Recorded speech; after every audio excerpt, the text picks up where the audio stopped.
this rather snappy, won't you? I have some very heavy thinking to do before 10 o'clock.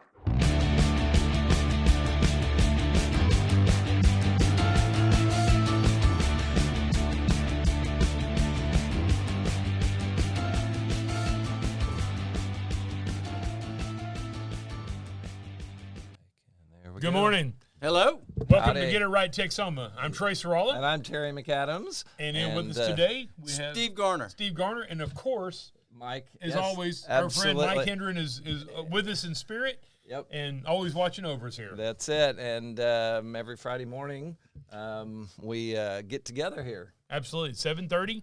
You can check the show out at 7:30, and it'll live stream. Normally. Well, it's going to play at 7:30. Well, right. It'll be there and ready to go at 7:30. Whether we're live streaming or not, which we are not this morning. Right. So, but it'll play at 7:30, so there is some consistency in it.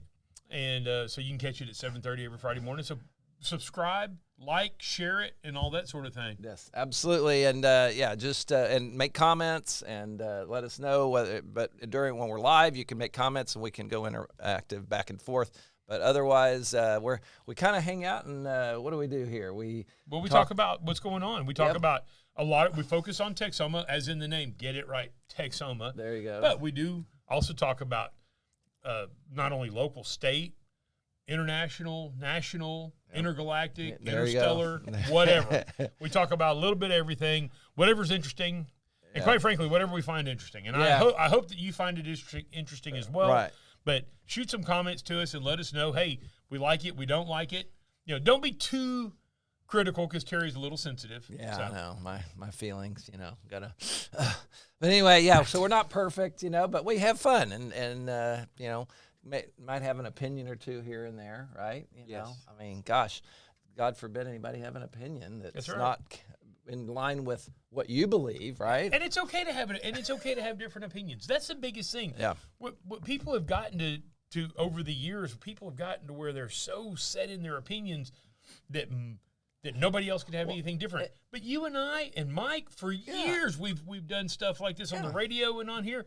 We all had different opinions. Yeah, there's a lot of things that we agree on. Yeah. But there were things that we didn't, and everybody felt comfortable saying, no, I don't agree on that, and having a debate on it. There you go, yeah. It was a safe space. Well, it's one of those deals, I was always afraid that I didn't want that you or Mike to hurt me. So I know, yeah. And so, but anyway, we have an opinion, but the thing is, your opinions shouldn't be tied up necessarily. I mean, sure, some things are about you that's just deeply held beliefs, and that's okay, but for everything that, when it comes to running the government and benefits and all that, you're so identified. So you get so caught up in it, you can't speak reasonably. So, but anyway, you don't want to fall on a sword for everything. Yeah. So I do not want to fall on a sword for every issue. I want to pick and choose, right, and be okay with someone else falling on their sword. There you go. Exactly. So, even be okay with somebody else having a different opinion, because you can walk away and just say, look, as long as two people can respectfully express their opinion intelligently. If all you're doing is parroting something you heard from somebody else, then I discount that a little bit. But if you intelligently defend your position, we could be complete opposite on something and walk away and say, okay, you have an opinion, I have an opinion. Yeah. What makes this country great. Yes. And this show is brought to you by MacTech Solutions right here, 4020 Ray Road. We record from here. And right in the back behind over there is where you can buy a Mac, or you could buy an iPad, or get any Apple device serviced. And then it's also... real quickly, before we skip Mac here, did you guys see about the $600 billion investment that Apple is making in America? Which one? I had heard about some other things. New? They just started. Okay. I mean, yesterday was announced. I believe that they're saying that all of their glass or protective glass is going to be made in the United States from now on. Okay. And they're opening up factories. I watched Tim Cook make that public statement yesterday, and it was one of those things that I just really enjoyed watching because of who Tim Cook is. He's such a powerfully precise administrator, and has brought something totally different to the helm at Apple. Yeah. But he was talking about what this does, and they've chosen Tennessee as the place for this. Yeah. And they are going to be making every piece of Was it Tennessee or Kentucky? Kentucky, I'm sorry. Yeah, I'm sorry, it's Kentucky. Kentucky. They're going to be making every piece of glass for an iPhone and for the Apple Watch that will be used worldwide. This is the largest glass plant of its kind in the world when it's finished, and it'll be right here in the United States, and it will employ Americans. Yeah. Right, and I think Apple really does, as an American company, I think they really do want to actually make everything they can here. However, there's the reality of the world, the reality of the market, the reality of the logistics, and he's a logistics wonder boy. I mean, he knows logistics if anybody does, and the truth is that. And I know Mike was always talking about how we'll still pay for the phone even if it makes. I think there's a point at which there's a balance, right? Yeah. It's like, is it a $2,000 phone? Yeah, there are going to be some people who pay $2,000, but really, if we can keep it closer, Apple knows that balance, and all the companies know when they do all their studies and everything, they figure out what they can sell something for, and they have their projections and everything that let them know, hey, I can sell X number, and that number will be less. I mean, that's just the reality if it costs more. Yeah. And so it's that then they have to jack that price up, but they'll figure it out. They'll still have a price point for each of these, but we may see innovation slow down a little bit, and if we have to. So I think there's a balance. Now, what they are doing is they're realizing COVID, I think, caught everybody with their pants down, and when they shut down and we're all completely dependent upon them, that really puts us in a bind. So they have opened up some factories in China. No, I'm sorry, I said China. From China, they've moved a lot of manufacturing into they got some things in Mexico, but what I'm talking about is India. India is more friendly to us, and so it's not as like you're still separated by oceans. Well, you're right. That's why I think I would love to see the United States make a lot of investment in Mexico, because the fact that you're right, you cannot make everything here. Right. Our economy is too strong. Our dollar is too strong. And it does raise the price up so high, especially when you're competing on a global market. Right. If you were going to make everything here and sell it only in America, you could probably get away with that. Yeah. But we can't, and we can't expect that. Right. But if we could shift, and it is happening, if the American companies could shift some of the production to Mexico, number one, you would help the Mexican economy. Right. And create a middle class. We created a middle class in China and in India. There was no middle class in India. There was really rich people and really poor people. And so the United States companies and the United States taxpayer who buys all this sort of stuff basically created a middle class in China and created a middle class in India.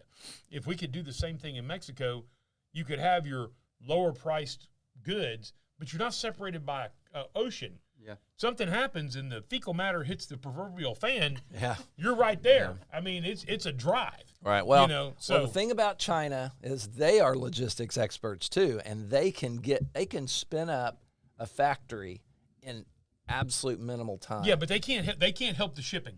That's the thing. I agree. The manufacturing. Yeah. Well, COVID's. But we're really good at. Terry. COVID showed that the shipping shut down.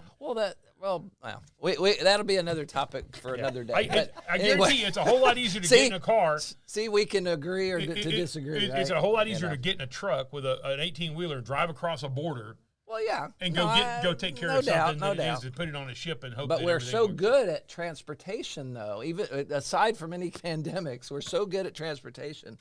The shipping and everything, and then flying it over. I mean, Apple gets most of their stuff actually shipped over on an airplane. I say shipped over, but it comes over on an airplane. But anyway, who's next? Who's the other sponsor here? Let's see. Eddie Hill's Fun Cycles. That's right.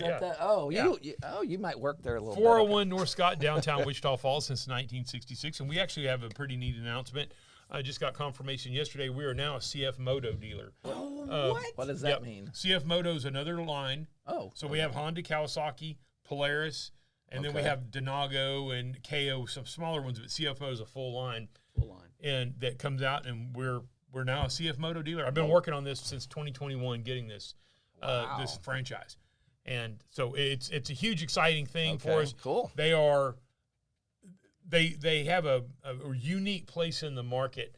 They pack a lot of features in at a little bit lower price point than your big ones are Honda, Kawasaki, Yamaha, Polaris, and Can-Am. Those are the big five. Yeah. And CF Moto comes in where they have the features of all the big five, but they are a little lower price point.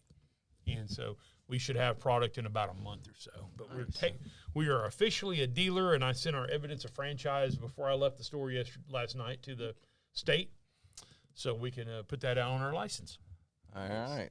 Well, Congratulations. Well, thank you. Appreciate That's a big thing. All right. Local restaurant focus. We like to do this and talk about a local restaurant every week.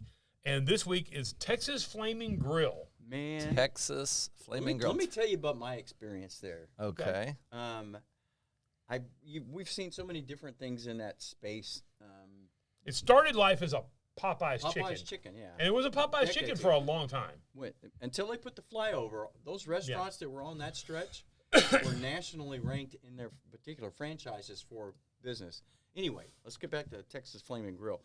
I'd gone past it several times and had a friend of mine said, "Hey, let's meet for lunch." He said, "Where do you want to go?" I said, "I want to try the Texas Flaming Grill."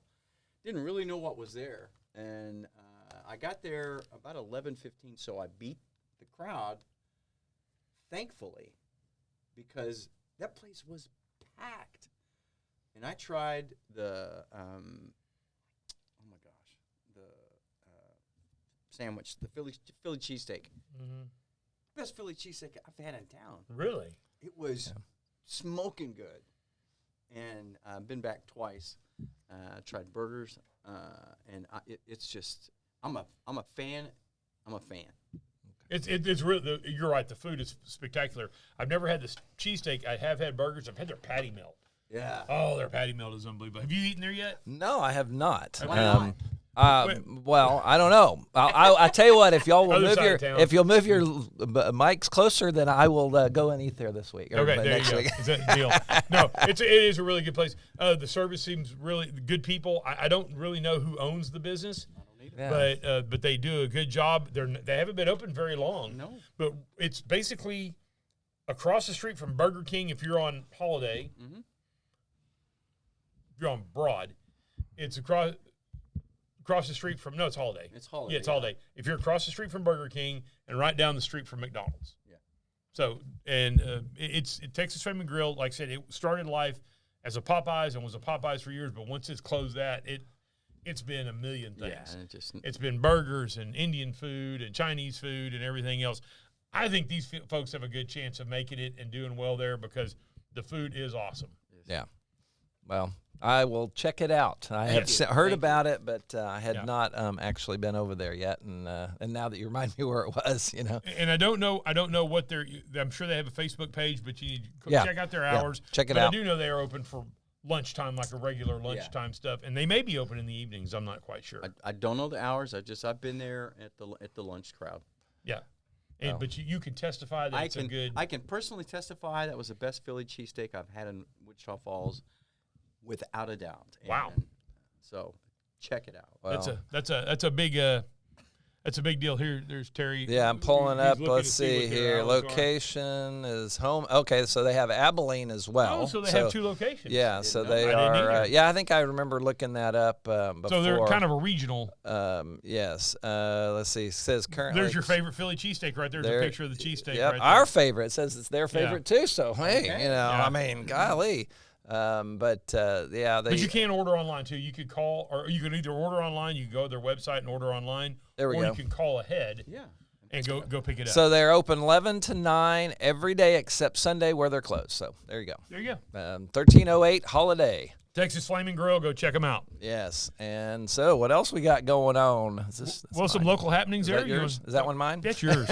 Okay. So the the Hotter Than Ale. That's right. Play on words here. Play on words. A 0.5K. Yeah. Okay. A half a K. It's about 1,640 feet. Yeah, if you can drag. Hey, I guess that'd be something if you're a little inebriated. It says ale. So yes, it is a pub crawl. Yeah, so it starts and ends at the Wichita Falls Farmers Market. There's a half K pub crawl. 1,640 feet for those who aren't from outside the U.S.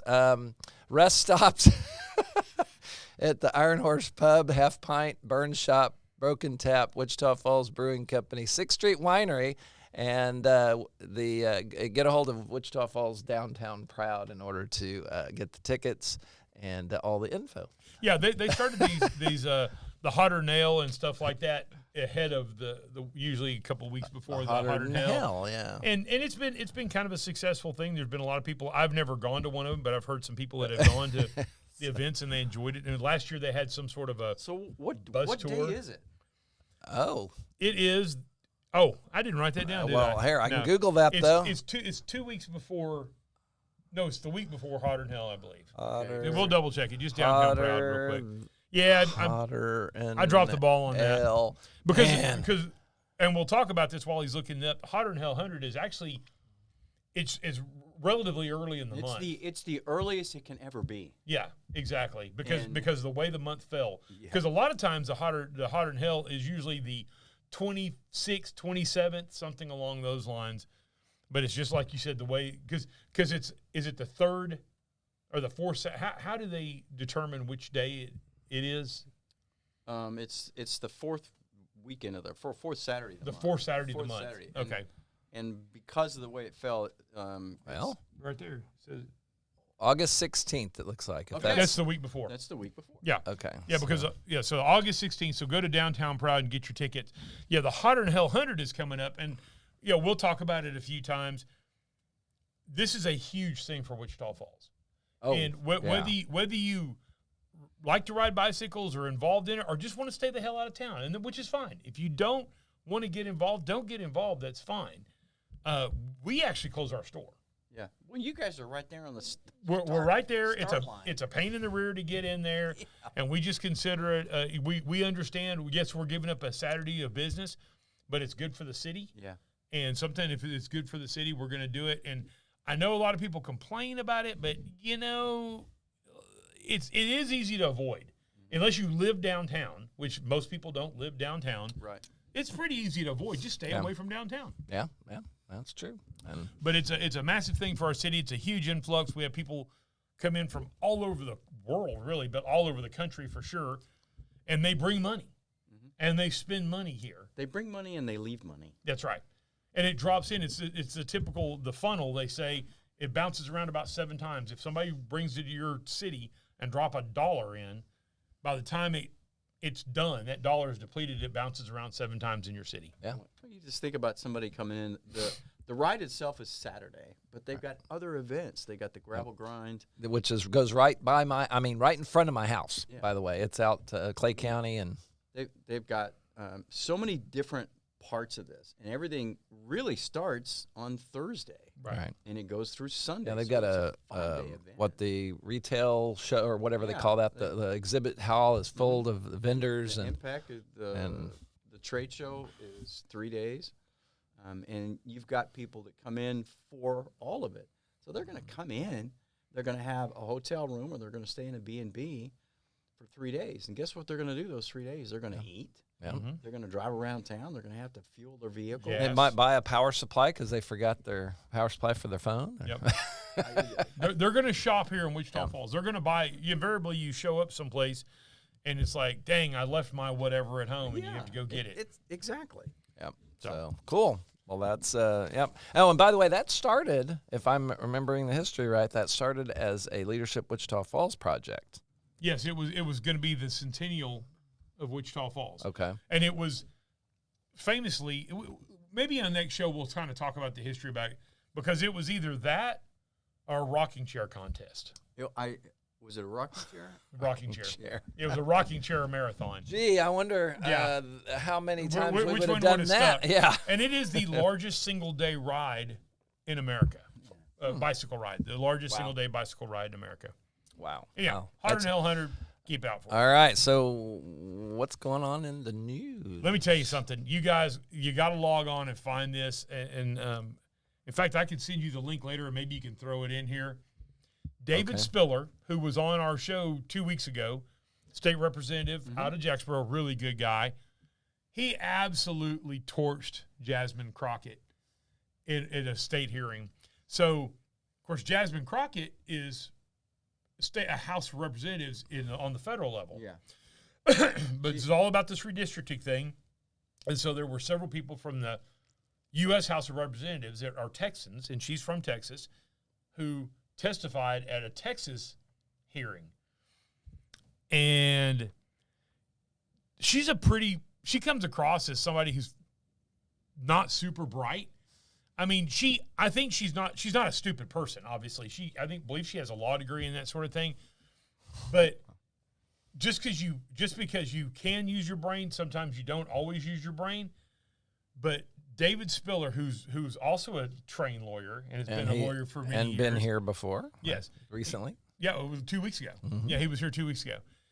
He questioned her during her testimony. Mm-hmm. And you got to watch it. She references a court case, and he says, "Have you read the court case?" And she goes on to this word salad. She went to the Kamala Harris School of Word Salad, I think. She goes into this whole word salad about basically no, but she read the summary, and he calmly said, "But you're basing your testimony on this court case. Have you read the court case?" And she had to say no.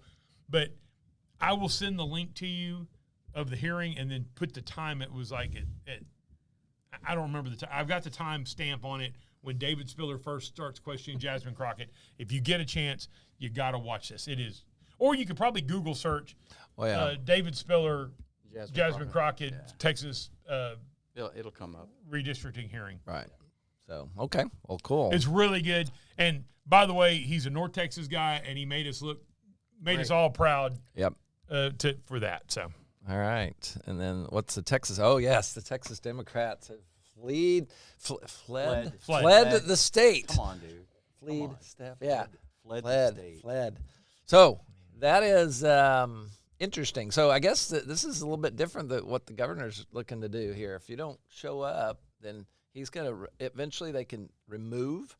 I guess that from. Don't think it's going to happen. I don't think that's constitutional. He's threatened it. Yeah. But I don't think it's well, constitutional. apparently he has an opinion that the Attorney General came up with. So they can have an opinion. No, I know. And we've been talking about opinions all show. Yeah. That's right. Yeah. Opinions are like belly buttons. This is the third time, maybe the fourth time that this has happened. It's happened. And for me, it's just frustrating that a handful, and I know there's more than a handful, but in a situation that a handful of people can impede the progress of the government. They're hacking it. They're hacking the system. Right. There are other legislative agendas that need to be addressed. Exactly. Yes. And approved. And these people have held process hostage. And I want to make sure our audience understands how crippling that is for the rest of us, for the rest of things that need to be done by our government, by our elected government. And we go to the polls every 2 or 4 years, depending on the particular situation.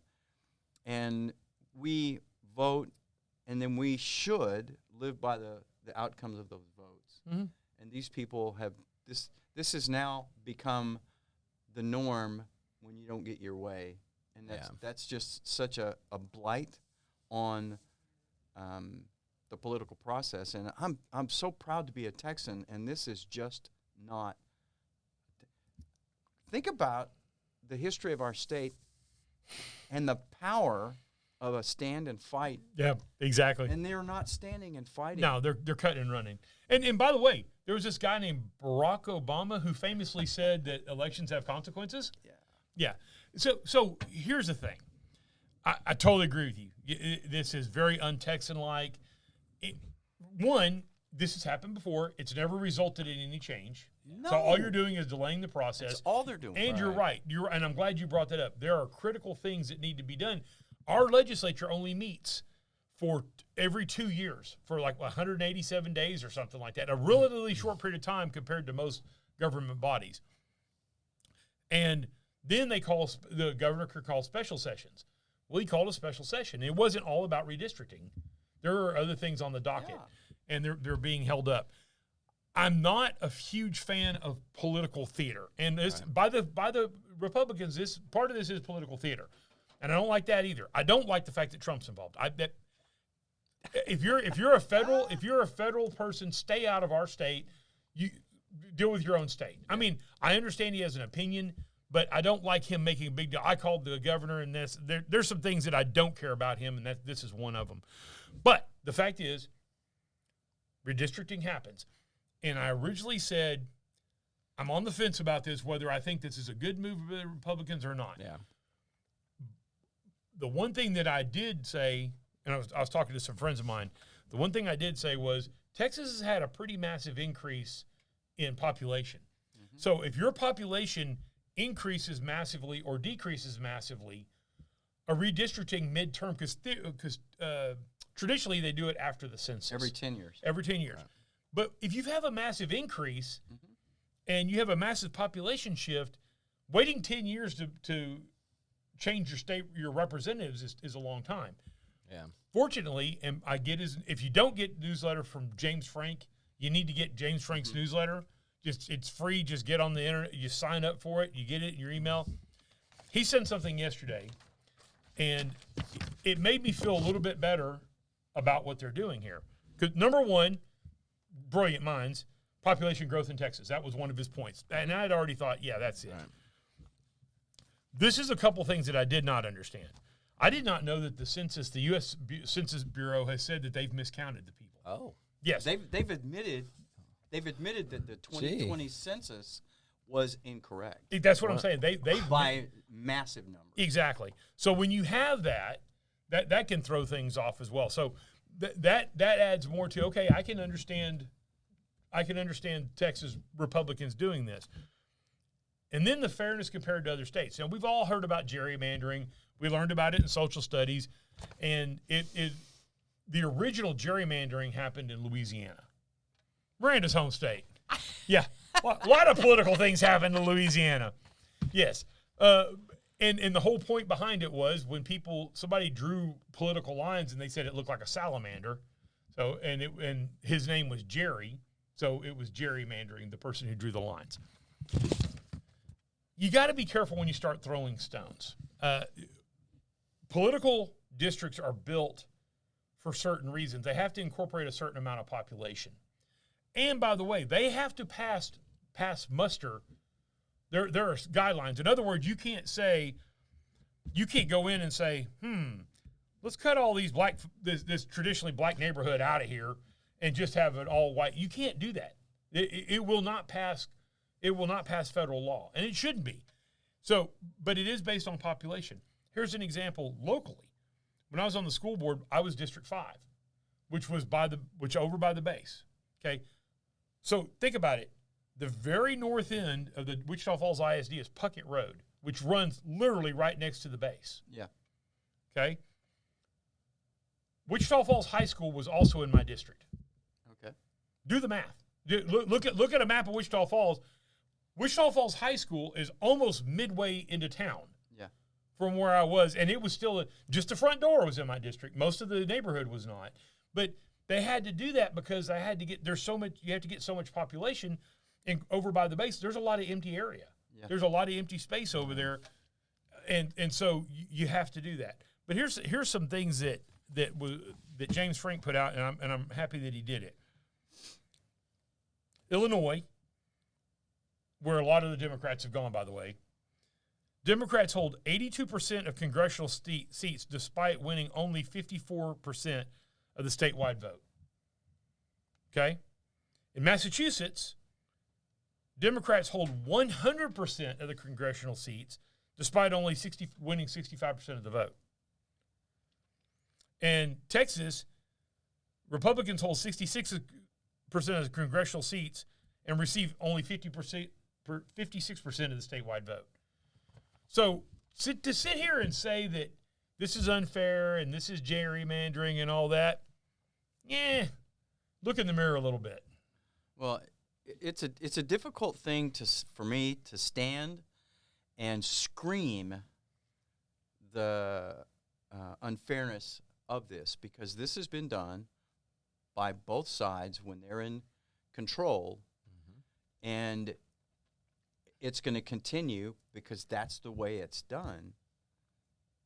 But what's happening right now with our elected representatives leaving the fight is un-Texan, it's un-American, and it's ineffective because, as you spoke to earlier, every time this has happened before, they screamed and yelled and stayed away. And then when they came back, legislation was passed and the session was ended. And the same thing is going to happen again. Yep. They're going to yell and scream. They're going to run out of money. They're going to run out of donated money from other states' parties. and then from all the fines, too. And they're going to have to pay the fines. Yeah. And then the business of Texas is going to get resolved, and then the session will be over. And they will have accomplished nothing but grandstanding.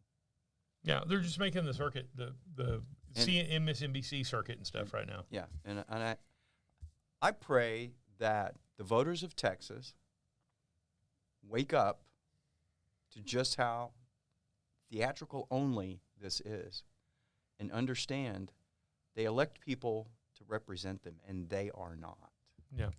Well, and by the same token, this whole thing about they're picking up Republican seats, there's no slam dunk. That's why there's a thing called this election. Exactly. So this can sometimes backfire. This did backfire, actually, to the Republicans in Dallas County when it comes to statewide stuff. Backfired a few years ago because the Texas state representatives, House and Senate, have been controlled by the Republicans for years. They did some redistricting last time. They actually lost. The Republicans lost seats in Dallas County. Yeah. So you are taking a chance when you do this. And by the way, the people have the final say so. Imagine that. How about that? Boy. Yeah. Hot darn. Yeah, well, it's like when I was in the Air Force, everybody complained about the promotion system. Yeah. Well, at some point it doesn't matter how or why it is.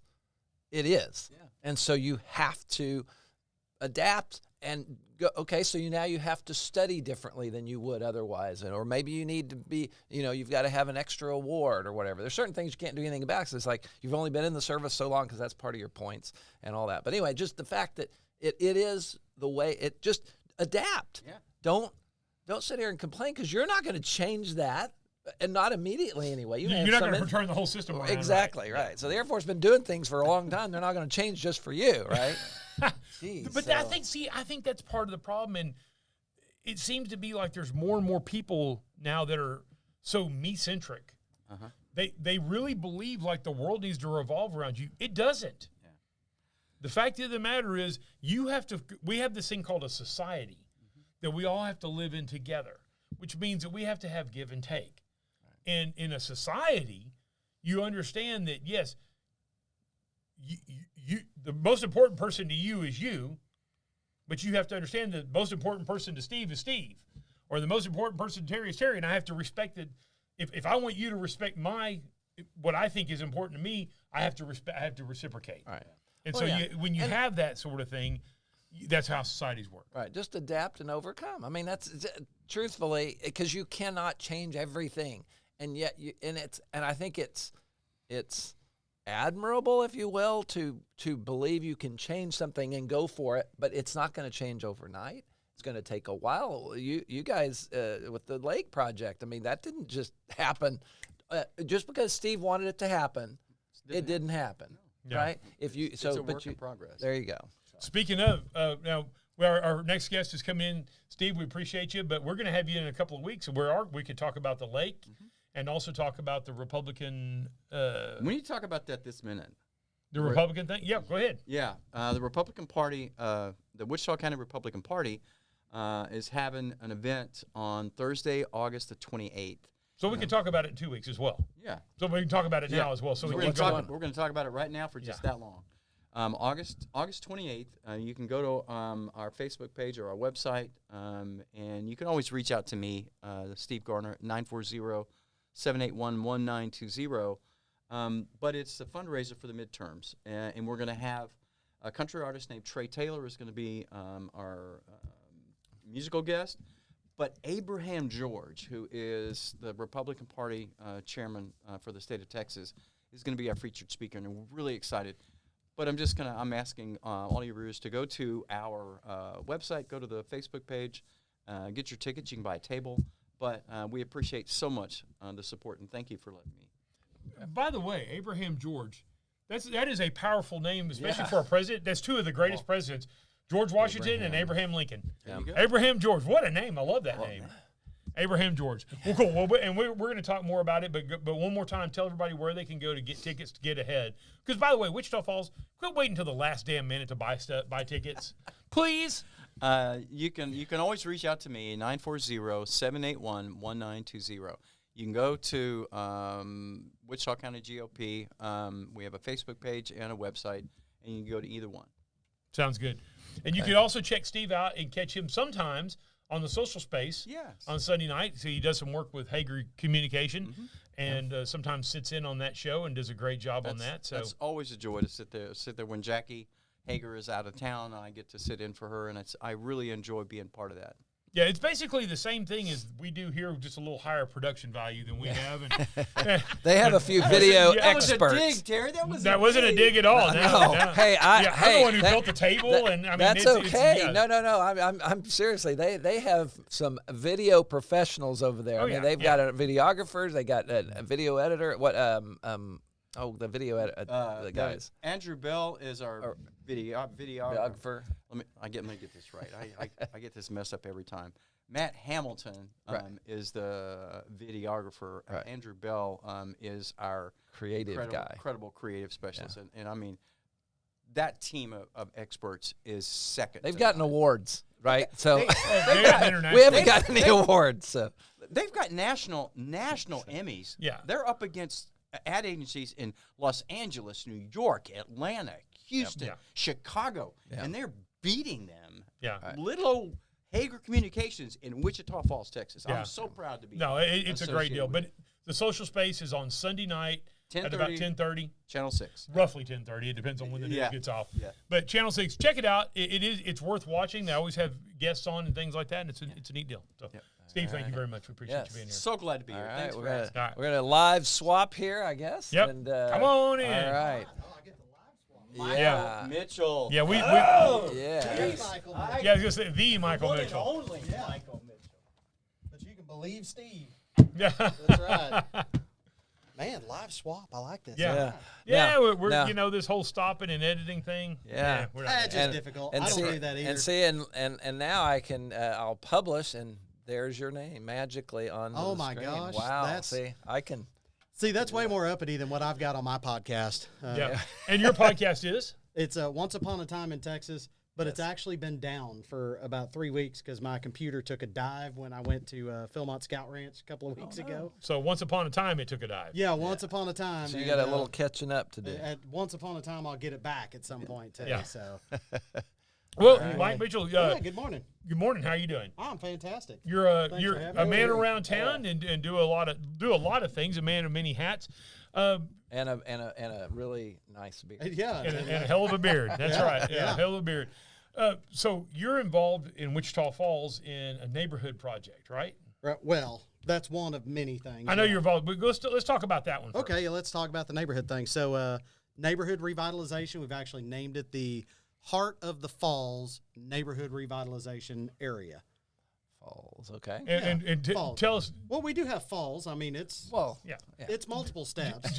But people love that we can turn them on and off. You know, Niagara and Bridal Veil. Yeah, they can't. All those they can't turn theirs on and off. Yeah, you can actually go right up to our falls. Yeah. So geographically, tell everybody if you're from Wichita Falls in this area, where does this area fall? So geographically speaking, I mean, just right in the big fat middle. But if you know the area, it starts on the north at Seymour Road, or Seymour Highway, I'm sorry. The south at Kell. And then east, I always have to think about east is Brook and west is Kemp Street. And so it's actually a very large chunk of real estate right there in the big fat middle of Wichita Falls. Right. So and Old High is included in that? Old High is included in it. Zundelowitz. Yep, Zundy is there. We've got some cool stuff working. We did meet with Dr. Donnie Lee months ago about Old High. We were writing some grants and things, all of which have been put kind of on hold right now because of stuff with the government and things like that. But But we were, I guess we got the commitment that we could have a seat at the table whenever they started talking about things to do with Old High. Mm-hmm. Right now, I mean, obviously, when we were talking about him, they were talking to Dr. Lee. They're getting everything up and fine-tuned on the 2 new high schools. They're remodeling, of course, Ryder and Hershey. Yeah, I think Ryder just opened up again. Yeah, Ryder just it opened. was As a close, matter of close fact, last year. My wife started back today, but she's been up there for about 2 weeks moving all of her stuff in. Yeah, it is now Ryder Middle School. Ryder Middle School. Yeah, So, Hershey Middle Yeah. School. Hershey reopened last year as a middle school. Hershey never actually closed. It closed only for the summer. They did some remodeling in the summer, and then it opened up as a middle school. They closed Ryder down for an entire school year last year and remodeled it for a middle school. There's a lot to it when you're going from a high school to a middle school, or a middle school to an elementary school, or vice versa. There's a lot to do. there is. Yeah, And yeah. Zundy was the same thing. We went from when I was on the board, we went from Zundy being a middle school or a junior high Right. to an elementary To school. an elementary. And the fact of the matter is, when you have 4-year-olds and 5-year-olds, the water fountains can't be Yeah, they can't 2.5 be, foot off 2.5 the end of the feet ground. tall. Oh, Yeah, yeah. the toilet's got to be. There's just dumb things you don't think about, but things that you have to think about. The toilets have to be lower, the water fountains have to be lower, and that sort of thing. Yeah, the, so there's a whole lot of the boys' bathroom would be messier. If it was a little too It makes high. me laugh. Have y'all seen the video where the lady walks in? She goes, "God, this is disgusting." Walks in the toilet. She said, "There's pee everywhere," and she turns around to her husband and says, "Sit down next time." And then I have not seen that one. it flashes up, and it's got him sitting on the ground, and the stream is coming up, and he's going, and he said, "This is way harder." I've never seen that one. So the Heart of the Falls, and now what is your group? What did the group do? What is the task or the responsibilities you've been tasked with? So that's been a lot of fun. That's been the biggest work. And so there are little things. I think we talked about it last time I was on here.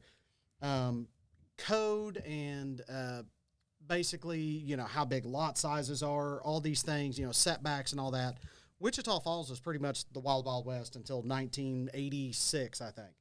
They did not implement, code, and I'm not saying the word right. It's not code, but basically the building restrictions and what you have to do. And so that didn't happen here until the mid 80s.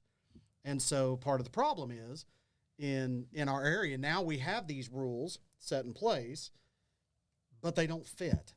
So, for instance, if a rear ADU, so like a rear mother-in-law suite or whatever, which a lot of these houses have. Yeah, I was going to say, there's a lot of houses over there. Yeah, like that, if it burns down, well, if it's an act of God, you can rebuild it.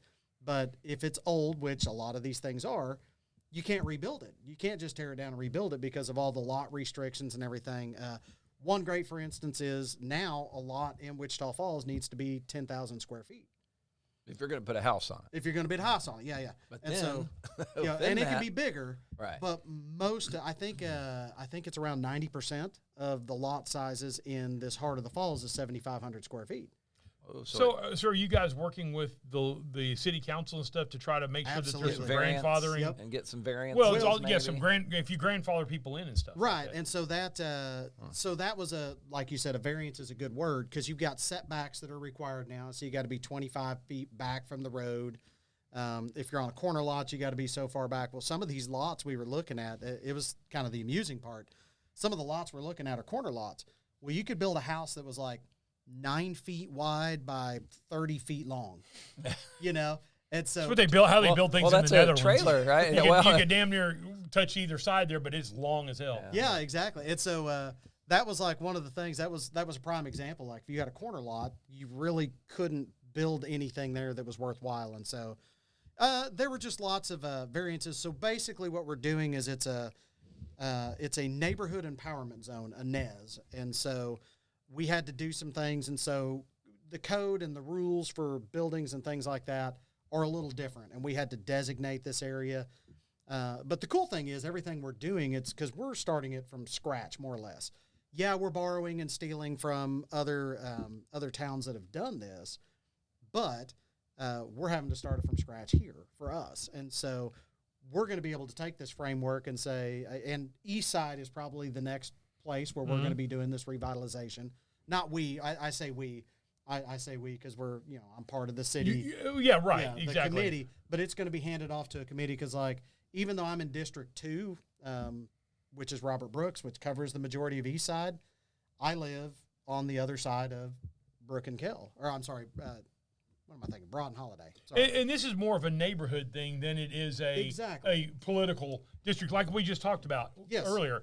The political districts, once again, I was District 5, but Old High, so theoretically, part of your neighborhood would have been in my district from a voting standpoint, but it's two different.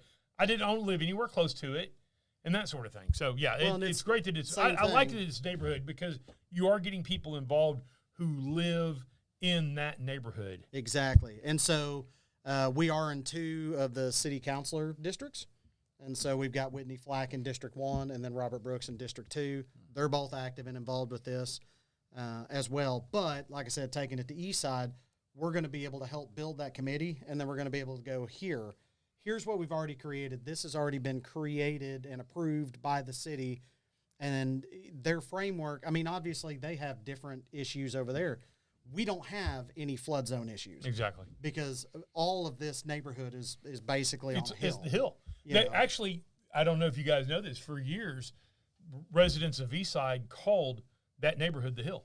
Actually, and the police department still does. Yes, but that's how it came from. Hill. They called it the Hill. Yeah. But because they would go to school up the hill. When once they had to once desegregation came in, and Booker T. Washington was closed down, and you had Eastside residents that had to go other places, they would say I had to go up the hill. Yeah, absolutely. And so obviously they've got a different set of issues, but it also starts with basically some surveys.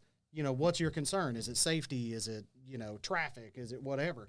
And so they're going to have some different concerns, but we're still going to be able to take the framework and say, here's the blueprint, here's the framework. Exactly. We've got the frame of the house up for you. Now you just have to pick the colors and the siding and all that. And so it's going to be a great thing. So they should be able to stand up their neighborhood empowerment zones and their revitalization committee significantly quicker than we did. Yeah, and which is great because you're right. You have to go through the red tape.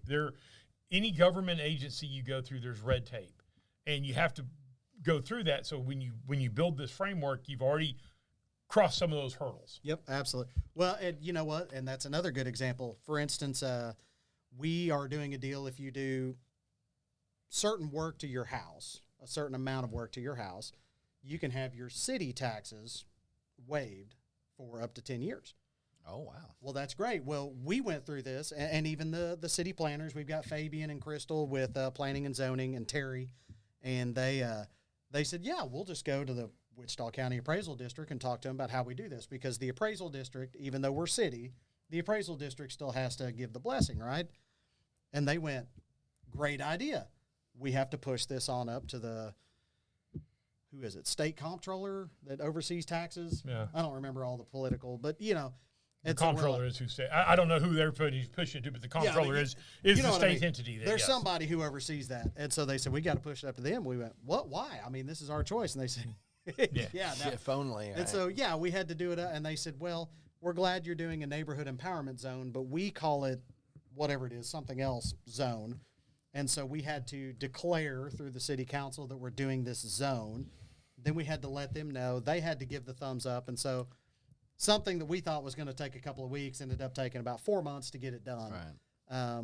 But, it's done. And well, if it's some sort of thing like that with private individuals, we always hear about the tax deferments or whatever, the tax abatements for businesses coming into town. So that same process or a similar process, I imagine, has to be done before even if they're negotiating. If there's a city or a county is negotiating a deal, they still have to get it blessed up the chain. Yeah, absolutely.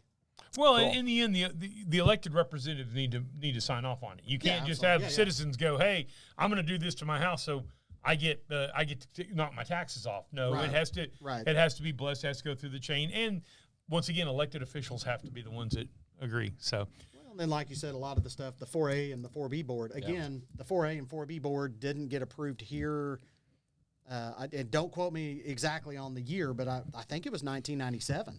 Wow. And there were some people against that, but Look, I know Steve has helped, and I think he may be going on to the 4A or 4B board. He's been trying for years and years and years, but they do good things, and it is money that comes out of sales tax that goes into that. Right. Well, I remember. I think when I moved here in '95, it was 7 1/4 still on the sales tax when we jacked it up, but took it to the maximum of 8 1/4. I remember when it was 6 1/4%. Well, I was handwriting tickets at Eddie wait Hill's a Fun minute. Cycles I back remember when it was. I think when I was a kid, it was like 5%. Yeah, 1800s was a lot different Yeah, than well, when it got there.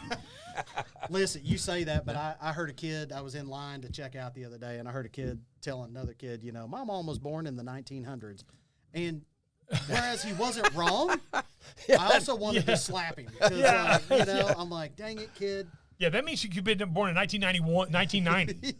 1999. Exactly. Yeah. So, okay, tell us, what else do you have going on in Wichita Falls? I know you're a man about town. I've really tried to be. So Teddy Roosevelt said, complaining without a solution is just whining. Yep. And so I did whine, I guess, a lot for a number of years about the city and the big bad city trying to ruin everybody's life. And then I thought, I just need to get involved. So I started going to city council meetings a lot more just to be an involved and concerned citizen. Of course, city revitalization helped. We got to go do that. Of course, Boy Scouts. Y'all know that I'm heavily involved in Boy Scouts. We're fixing to stand up another venture crew that's attached to our troop, our female troop. That's going well. So my daughter got her Eagle Scout in January. Congratulations. Thank you. We've got another young lady that just got her, Savannah Jackson. I call her my niece. I've known her since she was born. And her dad's one of my best friends. And so, not blood related, but she's my niece. I take care of her. But she just got her Eagle Scout. We've got another 6, I think, in the pipeline currently. And so that's going well. Daughter number 2 that we adopted is working on her Eagle project, which is really cool. She went through the foster care system, and she sat down with me, and she said, Mike, the scariest thing was not knowing what was next. Mm-hmm. And I went, sister, like, I get it, because we didn't know what was next. We just knew we were supposed to feed you, clothe you, house you, love you as best we can, but we didn't know what was next. And we would always have to ask. And so she's going to be writing a book with a lot of people's help. She's going to raise some money to try to copyright it and get 250 copies to engage here locally. And it's going to be a book for 10-year-old kids and up, basically older children, that she can hand to them and say, listen, this is generally the process. Like, I know you're scared, you've been removed from your home, you don't know what's going to happen, but here are kind of the things you're going to see that's going to happen. Oh, wow. Here are some of the things that your parents should be doing. And so it's just something to give them a little peace of mind that here's kind of where we are in the process. Unknown. Go ahead. I'm sorry. Well, I was going to say, and the fact that you're taking the time, or she's taking the time to write it at a different level of understanding, because kids, I mean, I remember as a kid, you remember things you thought of or you thought was the way it was, but then as you become an adult, no, that's not really, but doesn't matter. You believed it. Yeah. You thought there were monsters in the closet or under the bed or right. whatever, right? Yeah. So And credit cards are just free money. free money. Yeah. Student loans. But even college even understand that. What people don't understand, and I really like that idea, because the unknown to human beings is really one of the scariest things that we can have. Yeah, it's terrible. I mean, even if the news is bad, when you know what it is, you can start to reconcile, you can start to process it, you can start to accept it, because that's part of what we have to do is accept things. Yeah. But the unknown, that fear period of the unknown. I don't know what's going to happen. I don't know what's next. I don't know where it is. That's more anxiety, drives more anxiety. It is. Than even knowing something that's bad. Well, think about COVID. I mean, why did we all hate it so bad? Because we didn't know. Right. Yeah, I opted out. Yeah. Is it coming? Is it not? We did. We basically opted out at our store. Yeah. We said, okay, we're not gonna play the COVID game. But that took some courage in a way, rather than to because there were risks clearly. No, I mean nobody. Sure. But at the same time, you just had to move forward. You still had to live your life.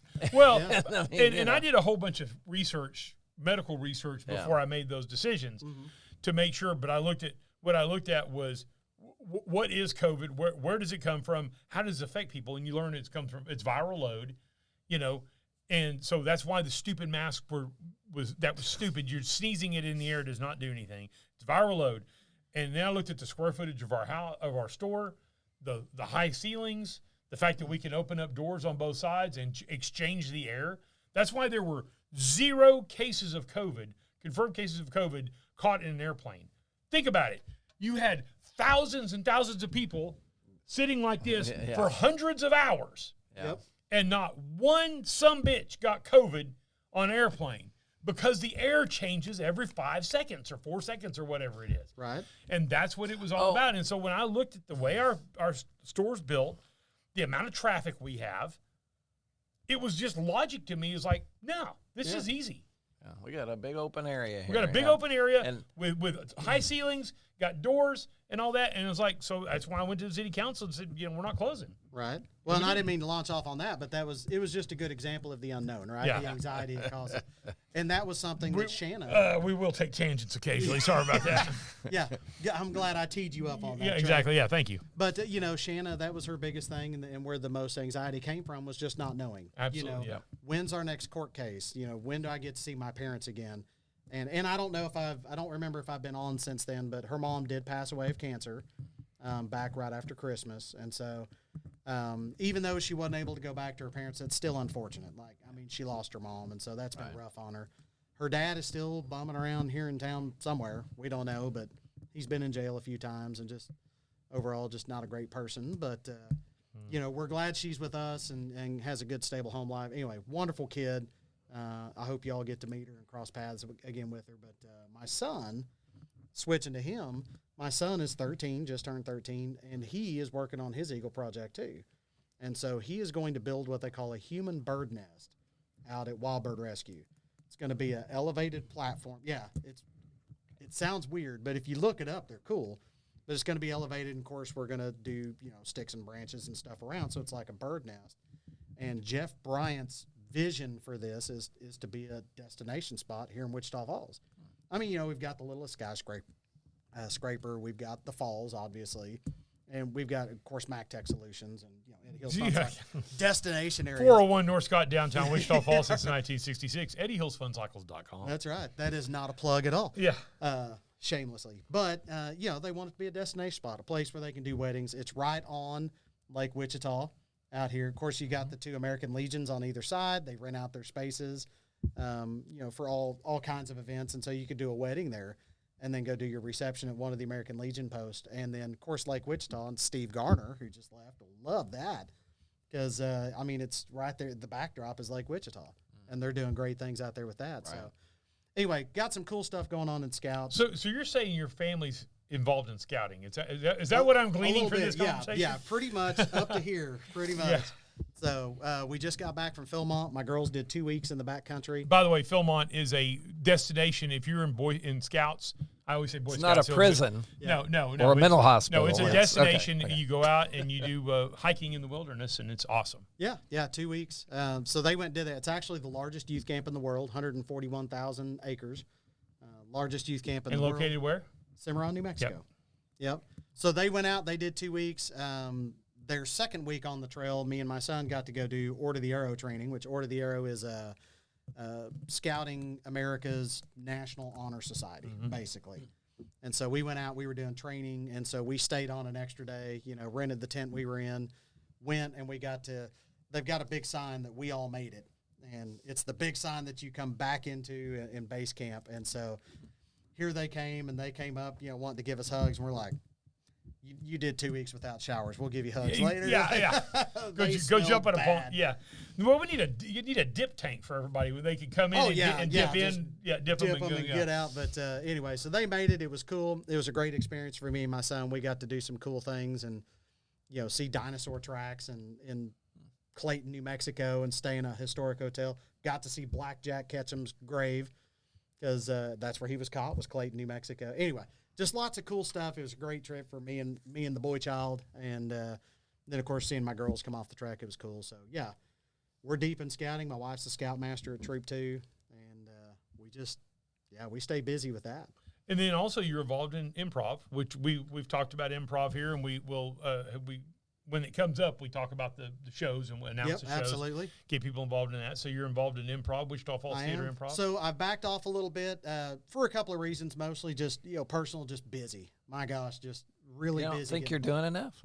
No, I know. I've got a little bit of time between midnight and 1 a.m. that I can fill, but no. So I backed off of that, and a lot of it too was they've got some really good newer talent. I've been doing it for a decade. Trey came in, was part of it for a while, and of course you had to back off. And I don't know if you're re-engaged with it again, but not yet. No. Yeah, it was time for me to step out for a little bit, let some of the newcomers kind of get in and do some stuff. I mean, they've got great talent. Yeah. So, but yeah, Backdoor Theater, absolutely love them. I made a little list, so I didn't forget. I brought my butt pad in here. So the mortgage stuff, still doing the mortgage stuff. And now, how is the mortgage business right now? It's well, it's gotten busy. It really has. I mean, people I think have kind of settled in that rates suck compared to what we remember. Well, yeah, but that but they were artificially low. Well, now we talked about that a bunch. What's the going rate today? So, I mean, right now, if you're going to buy a house, decent credit, enough money to buy a house, you're looking at probably the mid-6s. Oh, wow. See, my first house was, I think, 7.25. Yeah. I mean, that would be, I mean, I've back got a couple. in the 90s. That's 89. Right Yeah, 89. My first house was probably in that range, and I bought my first house in the 90s. Yeah. Yeah, that's probably, but that was normal, which was down from the 70s. It got up into like the 13 to 18%. Oh, yeah. I think average since they've been tracking it's 8.5%. Yeah. And so we're still lower than that. I've got some that are like 7.75. Of course, they're lower income, don't have a lot of money. They're doing some down payment assistance programs, and so that causes the rate to go up. But I've had some tough loans lately. I've got a few realtors that aren't necessarily happy with me.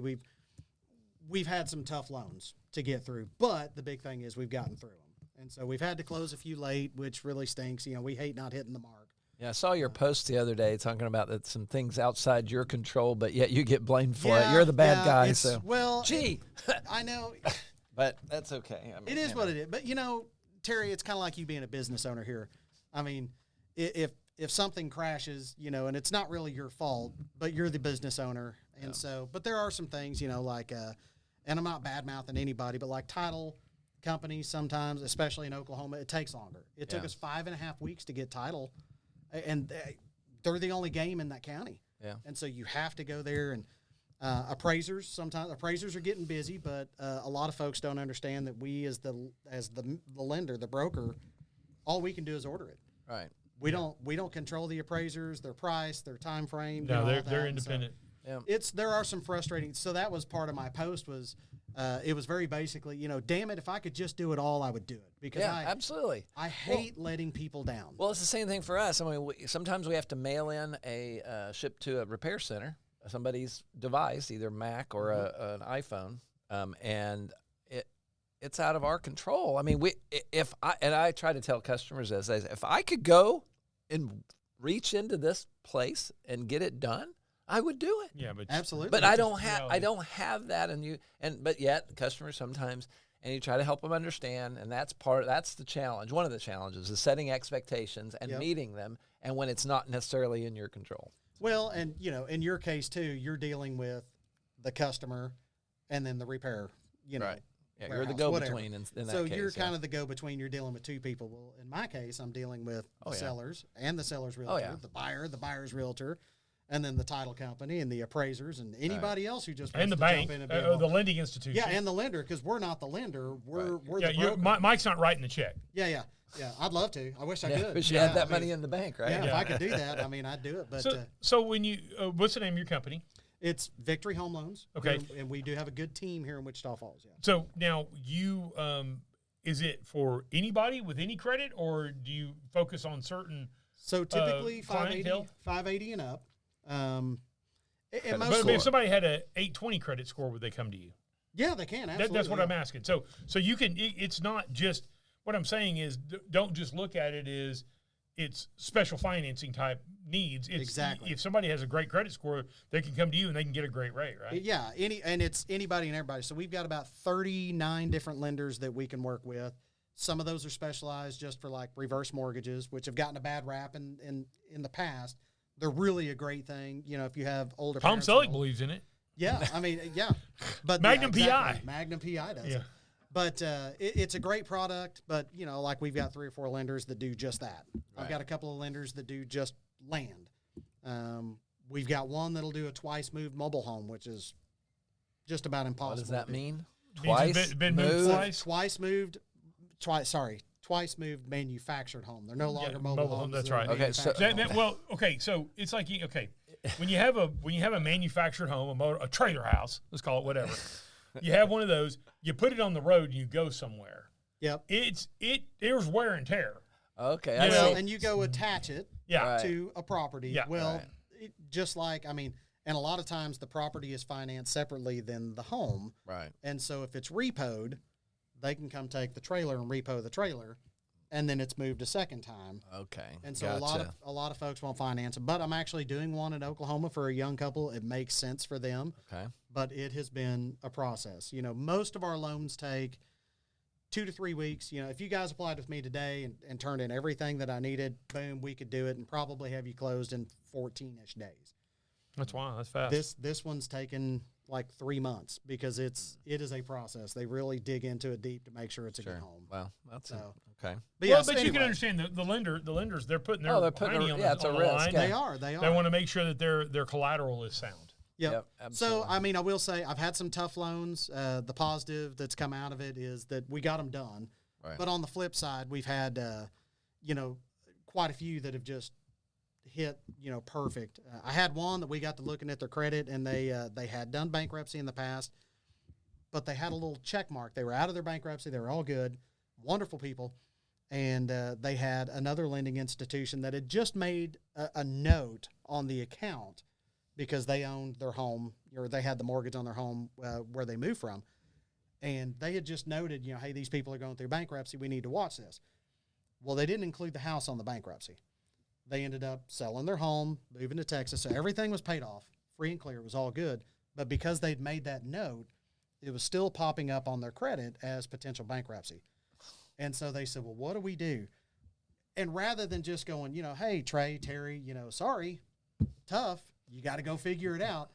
We jumped in. We worked with the credit company, and then also they worked with that lending institution to get all that removed. It took us a couple of months, but we were able to get it. But legally, they should be not, because if it's looked at negatively and it's not truly should not be considered, Correct. then it should be removed legally. But you have to go through the process. Yeah, you can't in just order pick to up do the phone and say take But, it off. the lender, it took them some time to do it and do it right. Well, they're paid off. They're not making any money Right. off of this anymore. Right. So who cares? It's yeah, low, yeah. exactly. Not my Well, the problem, only yeah. reason that will give them to move is because of the law. The law will compel them. But we Yeah. got it done, and Yeah. we were able to jump in and help. And same thing with anybody who's got credit. I've got about 10 right now that their credit was terrible, and I said, look, I can't help you today. yeah. But So That's where I most was folks gonna would go, move on down the road, go work on your credit, Trey, go work on your credit, Terry. Yeah. We actually go, hey, we've got some partners we work with. I can kick you over there. You can work on your credit. Usually 3 to 6 months, we can get them back to where they need to be, and they can be working on things to buy a house. And so it's not a Basically, it's it's not a no today, but here it's not a no, but it's here's how we get there. exactly, And that's yeah. what So you we give them a roadmap. So it's a little bit of a financial. You're part of a financial advisor on that side of it. Absolutely. Is you're gonna. It's like, okay, yeah, we can't do this loan today. You've had some challenges, Go- but here's the roadmap to get you And going. we're really team oriented too. Now you got to follow it. By the way, you can't just go. You can't help people give the roadmap and then they go start blowing their money exactly. everywhere else. And go I'll tell 'em, bust look, the credit cards out. This isn't easy, and it's not going to be fun. Yeah. But you can hide your head in the sand, and you're always going to have this dragging you down. You're going to have this. Well, you boat have to back. buy your credit back. Yeah. If or you can start pulling that anchor up. and moving forward. that's what if something happens, and I've dealt with this years in my business as well. If and by the way, just because somebody has bad credit or credit problems does not mean they're bad people. A lot of really good people just run into hiccups. They run into divorces, deaths. They run into a lot of things. Life happens. So there are good people out there who have challenging credit because something's happened in their life. Sometimes it's choices and sometimes it's outside their control. But the fact is, getting them on the roadmap and Absolutely. and getting them going the right And direction showing them how. is That teaching. Yeah. is a huge difference. But you also have to understand, if you do have some credit challenges, you have to buy your credit back. Yep. Because nobody's gonna. If you haven't paid a lot of people, they're not. Nobody. The next person's not going to trust you. Yeah, And, absolutely. and so you're going to have to pay higher interest rates. You're going to probably, if you wanted to buy something and you needed $10,000, you might only get approved for $7,000. You're going to have to come up with three grand or whatever like that, because all those lending institutions have to protect themselves. But the good news is, you go through that, and you push through, and you And the rewards on the other yeah, end. you start buying your credit back. That's what I always called it. Couple of quick, can I do a shameless plug? Absolutely. If y'all need some help, go to themichaelmitchell.com. There you go. So you can find my podcast on there. So Once Upon a Time in Texas, if you need to do a loan, if you need help with credit, you can holler at me, contact me through there. But another thing I'm going to do, and I've got a couple more things I want to share with y'all that I've kind of been working on. So one thing, I'm trying to do a few more videos, Facebook videos and Reels, TikTok, just little 60-second things like the credit deal. Everybody goes, I'm going to pay off my credit cards and then I'm going to close that bad boy. Like, just get done with it. Yeah. Well, then you lose all your payment history and everything. You got to have it. Yeah. So it drops your rate. Yeah. Surprising. Only using 30% of your credit limit. That's the big thing. And not paying it off every single month. That's an old misnomer. And so there are little tips and tricks to help people. And so I'm trying to do these. Did you know? It's something it came to me in the shower the other morning. So I'm going to. So let's not do it in the shower. Yeah. Please. Yeah. I don't do the videos in the shower. Okay. Yeah. Nobody wants to see that. He said he's had some videos. I don't know what that means. Yeah, not those kind of videos. No OnlyFans for me. Sorry. I Well, did think know- about. Boy, I'm shocking there. That's, Somebody you can find somebody like something on. I mean, I imagine there's all kinds. People watch feet. Oh, I know. And toes and Listen, anyway, if somebody go wants to ahead. pay me a couple $100,000 to watch me wash my hair in the shower, then themichaelmitchell.com. Contact me. Let me know. But anyhow, let's And get I'll tell back you to where the to send the videos here. Yeah. But so the other videos. So I told you that I was one of those people that used to just complain, and the city government's ruining my life. Similar type deal, probably with school board. You're just trying to ruin everything, and so I did Citizens Academy recently, which was a great thing, and they do it once a year, and it's limited to like 30-ish people, and I learned so much about our city government, how it operates, and the things they do, and so I want to start doing a thing called Wichita Falls Did You Know? And it's just going to be a little like I learned the day before. I learned we have 88 square miles. That's what's inside our city limits. And so like code enforcement, for instance, people go, where's code enforcement? How come they're not coming by and checking on this stuff? Well, it's because there's like 6 or 8 people having to cover 88 square miles of real estate. Yeah. And there's little things like, and don't quote the numbers on this, but it's like we have 1,300 miles of roads in Wichita Falls, 51,000 traffic and just traffic signs. So 51,000-ish signs. And again, I may have my numbers wrong because I learned this through Citizens Academy. But, I mean, the point is, you would think, well, how many traffic signs? It's a shitload. It's a Let's just say that. shitload. That's a good, It's a bunch. And so I'm going to start trying to get these facts, these details. But another thing, of course, the mall controversy. I'm sure you've seen everything. Well, We've talked about it. So and I hadn't seen that yet. But it's things like a lot of folks don't know that it's owned by a bunch of foreigners, Israelis, that are using it as a tax shelter.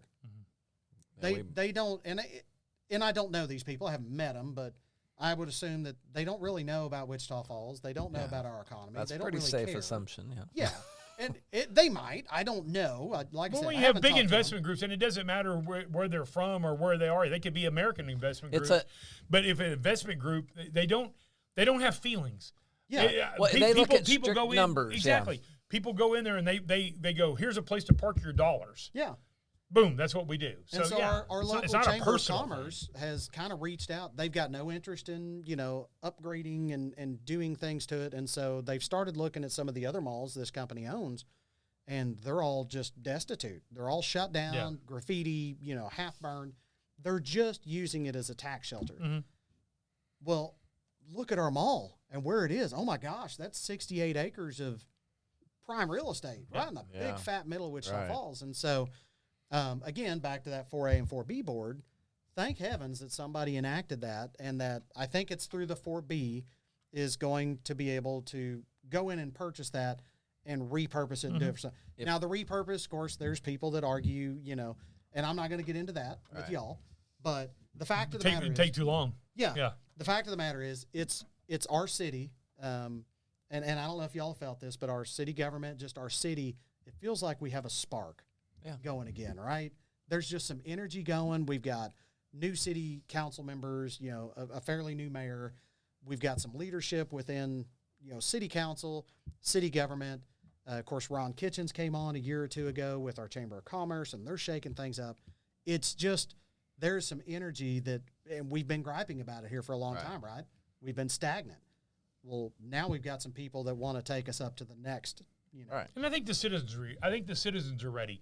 I said this a long time ago, and actually Mike and I used to kind of joke about this a lot, that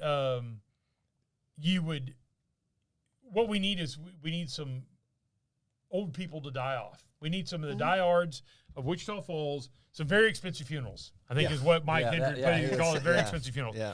It's one of those, that's right.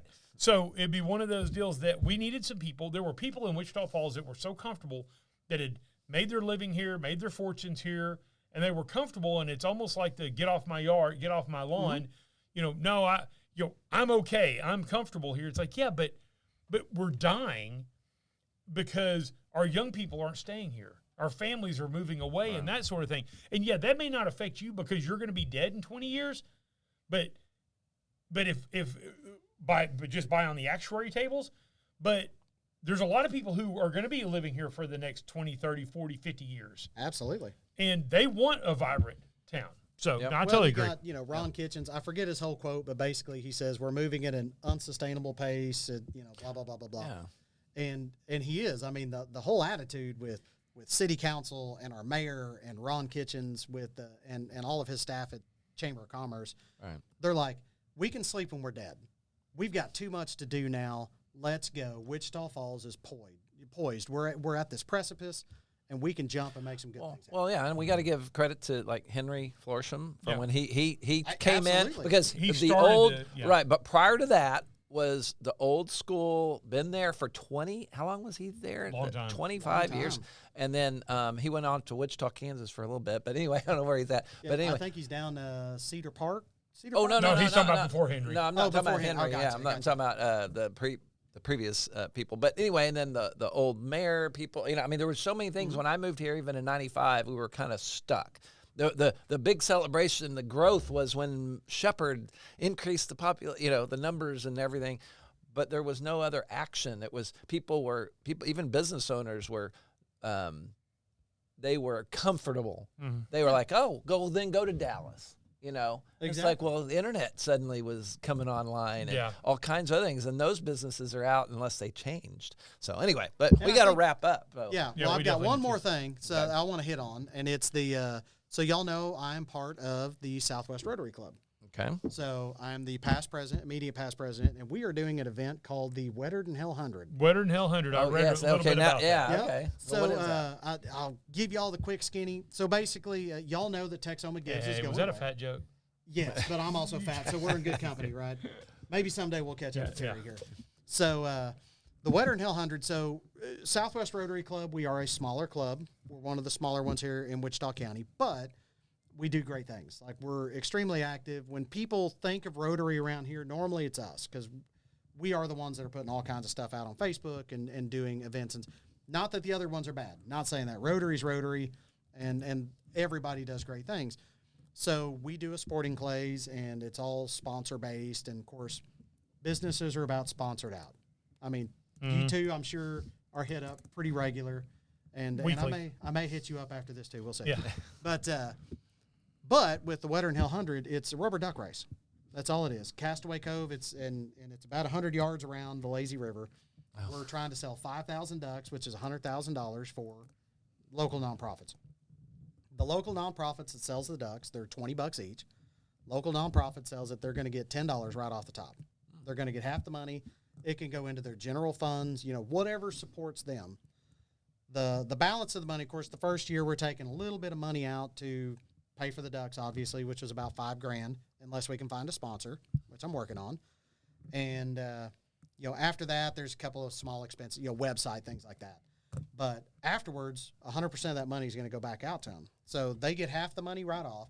The other half is going to go into our grant writing process, which we also put the money in from the sporting clays. And they are going to be able to apply for those funds for projects, for specific things. So, and so the idea is, obviously, that we really want to just do something good. But the other thing, too, is we don't have the capacity and the bandwidth and the people to do this huge, huge event. And so it's like, I've got to find something that people can get behind, but it's also not going to take, hotter than hell. It's not hotter than hell. Yeah. It takes 15,000 volunteers or whatever. It's It takes crazy. a lot of And it's a people. great event. Don't get me wrong. I love Hotter Than Hell 100 and been involved in it for years and years and years. So Wetter Than Hell 100, I called David Coleman, got his blessing to use the Wetter Than Hell. He thought it was hilarious. He said, we're good with it, man. Go for it. And so, it was also simple. It's $20 for a duck. Most folks have $20 in their pocket. So first place prize is $2,500. Half of that money goes to the nonprofit that they chose to sponsor the duck. And the other half will go to the person unless they choose to donate it, however they wish to do. And that'll be a conversation I have with them. It's like $2,500, $500, $250. We're also going to have the mayor, some local celebrities come out and do a duck dive and pull out a duck. And so we're going to give away a few extra prizes. But it's just fun. It's 100% online. And so, your organizations don't have to go, carry around ducks and collect money and all that. All we're asking them to do is, hey, put this out there to your people. The setup is 100% online. The race isn't going to be online. The race is Right. No, the race will physical. be a Castaway Cove. It's a physical thing. Yeah. Okay. Yep, which Steve Yeah. Vaughn, the general manager for Castaway Cove, was all on board. Unfortunately, I guess he fell through or off a roof. He was trying to help a neighbor. Super good dude. No. I'd heard that he was banged up pretty bad, was maybe going to have hip surgery and all that. Turns out that he just was bruised really, really bad. I mean, have you fallen off a roof before? I have. I've jumped off roofs before. That's why your knees I've are just like fallen that. out of a tree. Yeah, when I was right. a kid. But similar. Yeah. But anyway, so his partner, Jimmy Holmes, who they manage, water parks all over, called me up and he said, hey, I heard y'all are wanting to do this. What do you need? And so I had a conversation with him. He said, done. Let's do it. This is amazing. How can I support? And Awesome. so Good. it's been great. So get on. It's wetterthanhell.com. You can go buy ducks. Go support. You can buy more than one if you want to. We've got a whole drop-down list of nonprofits. If you guys have nonprofits you're passionate about, call them up and tell them, hey, get a hold of Mike Mitchell, get you added to the list. We're adding people every day. I think we're up to about 25 nonprofits currently. And it's just it's a simple, fun, community event that we can get behind.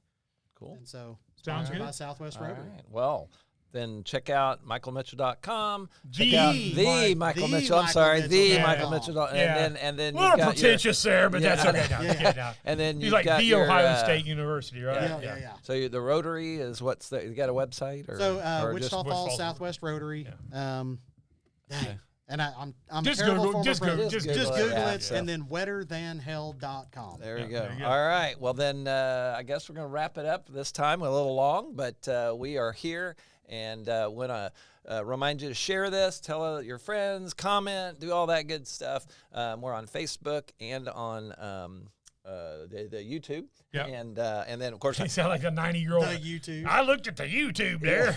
That's and then, theyoutube.com. and I still have to catch up on the audio files. I've just been behind since everything we've been changing the format and everything. But anyway, other than that, we thank you for joining us. And as Mike would always say, we'll see you down the road. That's right. You'll make this rather snappy, won't you? I have some very heavy thinking to do before 10 o'clock.